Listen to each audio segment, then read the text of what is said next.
The show where there are no penalties, nothing is offside, and everything is fair game. This is The Gloves Are Off.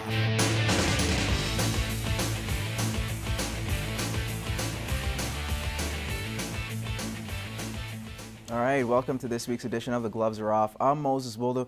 I'm pleased to be joined by my co-host, Greg Buchanan, voice of the CPCA. How are you doing? Not too bad, Moses, not too bad. Excellent. Interesting week that's gone on so far. Very interesting. All right, we'll get to that in a second. I want to introduce this man, Emmett Murphy, Newcap Sports weekend anchor, as well as one of our best reporters. How's it going, man? Oh, one of the best. One of the best. I like it. We're going to have fun today. Exactly. We start high and then we bring you low. That's how we do it here on The Gloves Are Off. But we'll start off question one. A lot of controversy during the week, and we're going to talk about Yunel Escobar and the Blue Jays. Obviously, the homophobic slur that was written on the eye black has caused a lot of attention, well-deserved, suspended for 3 games. But now, I want to ask you guys, what should the Blue Jays do as an organization? Should they release him, trade him? Let's start off with you, Emmett. He seemed to have support in the dressing room. All the fellow Spanish language players seemed to think that was okay, so I'm not sure what his character is like because he never talks and then comes out with that, but the players like him. He puts up decent stats. I don't know how you get rid of the guy for something like that. You got to blame the Blue Jays partially, because how does he put that on his eye black and walk out of the room without anybody saying anything? You know, coaching staff, trainers, everybody. He walked by everybody, and you're telling me that it's not whatever term he used is used a lot by some of the Spanish-speaking players in Major League Baseball as a bit of a joke. The most homophobic place you can find is in a dressing room, believe me. And probably that's been said a few times, and whether you're Spanish or English, yeah, you probably know what they're talking about. Yeah, and I guess it's the big thing, is the fact that it was written on there. Someone should have noticed it. They said it was really small in print. Even some of the Spanish players should have. Omar Vizquel was one of those guys you talk about in the Blue Jay locker room that kind of defended him in that situation. But what do you say about the Blue Jays and Alex Anthopoulos? Did he handle this correctly? Are they receiving too much blame? Do you say this is something that the Blue Jays organization has a problem with? The season's already been amok. That's a given. But does this just even top it? I don't think it's necessarily Anthopoulos' fault, like you just said there. It's in the clubhouse. He never wears eye black, and then he does it twice. He had weird writing on there. How do you not notice that? There's something going on in the dressing room, not GM. Yeah, you know, the coaching staff's got to wonder, you know, what's that written on his eye black? You know, and the other players are probably giggling about it, thinking it's funny. And it's not that funny when you're on Major League Baseball and you're on national TV. You know, the Blue Jays can take blame for it. The player can take blame for it, but it was, you know, sometimes the media kind of overblows things. All right, let's talk about one guy who overblows a lot of things, Alex Ovechkin. He's now in the KHL with Dynamo Moscow. Said that if the NHL rolls back his contract, he's not coming back. Do you buy it? A bit of a negotiation ploy by OV right now. And you know what? I think if he goes and he stays there, where he is right now in his career, it's going to be a big hit to the Washington Capitals. I don't think it's going to be a big hit to the NHL. I don't think he's that kind of player that he was a few years ago. I think he wants to be the best, and being the best means you play. And so if they keep doing this bargaining nonsense, it's 2 years now. It could be that his career's been cut short. So why would he mess around with it, especially if they break a contract that both parties agreed to? I know that now they want to change it, but that's not the issue. They did it. You should live by it. He's done it before, because he's come to, North America to play for the Capitals after he did that in the KHL. You've already mentioned this. I guess the Capitals would be the ones to hurt, but not so much the NHL because of his star power. Does this mean that, do you see Ovi doing the same thing, say, in 2 years' time when Sochi comes around and the NHL doesn't have a deal and he decides to bail? Is that more probability? I would bail too if they're on strike again. I think the window of Ovi's career and when he's at the top of his game is a very small one for any professional athlete.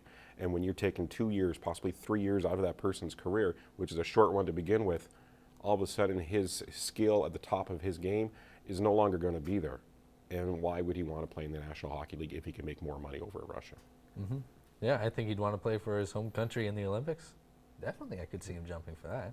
No, it wouldn't hurt his, although it might hurt the NHL just slightly, in my opinion. Let's move on to the managers in this point, or the owners. We have Jim Devellano, one of the owners of the Detroit Red Wings, his comments about how the NHL players are the cows and they are kind of the ranchers. Are these comments a true indication of what owners really think of the players? Probably a few. Probably a few. If he's saying it, I don't think he's the only one that said it. The owners get together and talk, and that's the reason why they have basically told the owners to shut up, don't say anything to the media, let let the NHL brass do all the talking. But I kind of think that some of the owners kind of think that way, and they are basically the owner of that team, and you should be just happy to be playing the game. And there's a line between those. I think the owner does take a risk owning these teams, so they should be paid accordingly for that. The players shouldn't be on the same level as them. But, I mean, right now there's a lot of sympathy for players' interests. So. Yeah, you're starting to see it. They're losing the PR war, and by they, I'm talking about the NHL themselves. That's got to be another hit for them, especially when you see these comments just kind of adding to more sympathy towards the, I guess, NHLPA. I think there's a lot of bitter feelings between each sides right now, and you heard some players coming out and saying things that probably they like to take back right now, and the owners are doing the same thing. Right now, it's a lot of frustration because people don't really know when this is going to be done, and the longer it goes on, you're going to hear more and more comments like this. And how is this going to hurt the NHL going forward? What owner wants to buy a team now in the NHL that has had so many lockouts?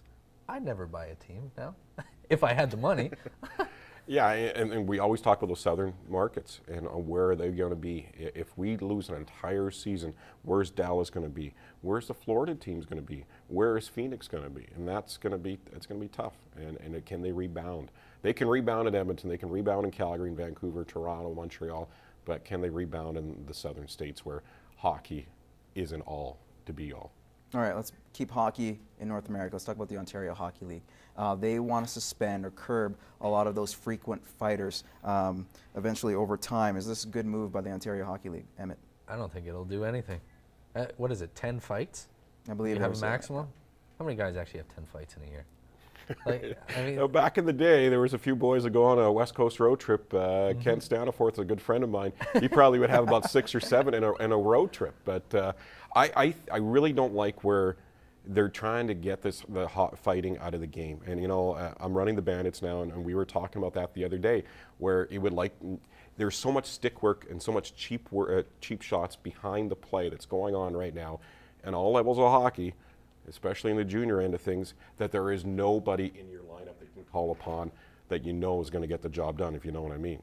And that's the case right now in both the levels of junior hockey, junior B, junior A, and major junior, where back in the day when I was in broadcasting, it was Darren Kimball, Tony Twist. Then the fans actually paid to watch that. Those two guys, you knew you're going to get one good fight a night. But nowadays, if you look through all the junior lineups, is there a tough guy in the lineup? No. So should the NHL follow suit in something like this, or we're going to see it eventually over time go away? Because remember, they started doing the same thing a few years ago, saying we're going to be strict on those guys. We're going to say we're going to penalize those staged fights. Obviously, how can you determine what's a staged fight or not? But does this give any credence where you're going to see this in, say, the other leagues in like the WHL or the Q? They shouldn't do it, like Greg was saying. It's a show. Go to Toronto. One of the most beloved hockey players there is Ty Domi. Everyone loves that guy. I know they don't like the fighting, but man, it's part of the game, part of the show too. You know what? And how many times, you've heard this said before, how many times do you have fans booing during a fight? Do they stand up and watch and get into it? Yeah. Hockey is an entertainment, sports is an entertainment, and fighting is part of it. Get over it. It's going to be a debate that's going to run for years and years. On that note, we're going to take a quick commercial break. We'll be back with more Gloves Are Off.